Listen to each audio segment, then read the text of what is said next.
Hi, welcome back. We're in Jeremy Duff, Elements of New Testament Greek, chapter 2. We're now starting to think about basic sentences. Today I want to tell you about number, singular and plural, and person, first person, second person, third person. This is necessary in order for you to understand how verbs work in English and in Greek and in pretty much every other language. Now what I want to do in this video is a very simple introduction to these concepts of number, singular and plural, and person. And this might be completely familiar to you, so if you already understand what the headings on here mean in the black text, then just skip on to the next video, you won't need this. But for those of you who might need a bit of a refresher on the basic grammatical concepts of person and number, stick with it for a couple of minutes and I'll explain what's going on. This is the table of the English verb walk. Very simple table. And the terms singular and plural, first person, second person, third person, are there to give a bit of clarity about who's doing the action. Okay? Who's doing the action. And in particular, we distinguish between how many people there are doing the action, one or many, singular or plural, and also how the person doing the action relates to the speaker and the person who is being spoken to. With me? Go back over that again if you didn't get it. We want to distinguish between one person doing the action and many people doing the action, singular and plural. And we want to distinguish between the different people who could be doing the action, whether it's a speaker or the person being spoken to or somebody else. And we distinguish these concepts in this way. First, number. How many people are doing the action? Well, you're pretty familiar with this already, perhaps instinctively, even if you don't know formal grammar. If you don't know formal grammar, by the way, you're going to be learning some and it will be great. You'll start to understand your own language as well as Greek better. Singular and plural, I walk. There's only one of me. You, singular, just one of you walks. You walk. He, she, or it walks. In all those cases, there's just one person doing the action. In this case, however, there's more than one person doing the action. Plural. We, you, plural, they walk. And we say, therefore, that the subject of the verb, that's the person doing the action, is either singular or plural, depending on whether there's one of them, I, you singular, he, she, or it, or two or more, plural, we, you, they. And you can see in English that there's a difference in how you write it. In English, the difference is made mainly with the pronoun that comes before the verb, I, you, he, she, or it, we, you, they. In Greek, it's slightly different. You'll see that on page 21, and we'll talk about that in the next video. We also make a distinction not just between the different numbers of people doing the action, but how those people relate to the speaker. Now, if you've never come across this formally, it's a little bit hard to grasp, but just, again, stick with it and it'll start to make sense quickly. Imagine I'm talking to you, okay?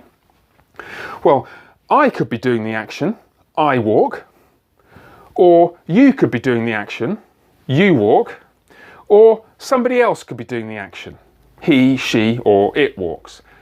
Pretty much that's the only options. In the singular, me, you, or somebody else.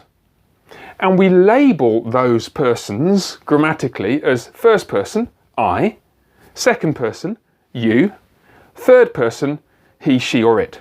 That's all in the singular. So I walk like this, you walk, you could just walk, somebody else walks, my dog, it, or my wife, she, or my son, he. First person, second person, third person.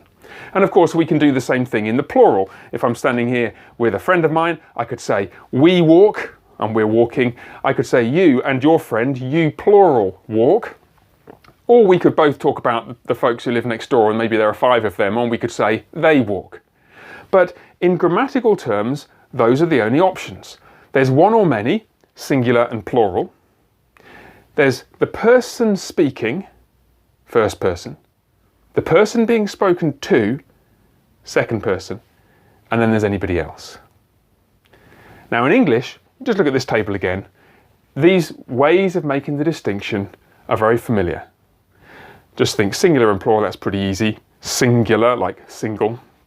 And first person, second person, third person, I just remember I, you, he, she, it. We, you, they. You need to chant that 100 times and you'll soon get it. Okay, let me show you though a few quirks about this, because these will then lead into the next video. Firstly, you notice that we refer to a person in the second person using you, regardless of whether there's one, singular, or more than one of them. Unless you live in the deep south of America, where you might say y'all for you, or in Scotland, you might say yous, plural. But in English, standard English, the same verb form, represented by the same pronoun plus the verb, is used for the second person regardless of whether it's singular or plural.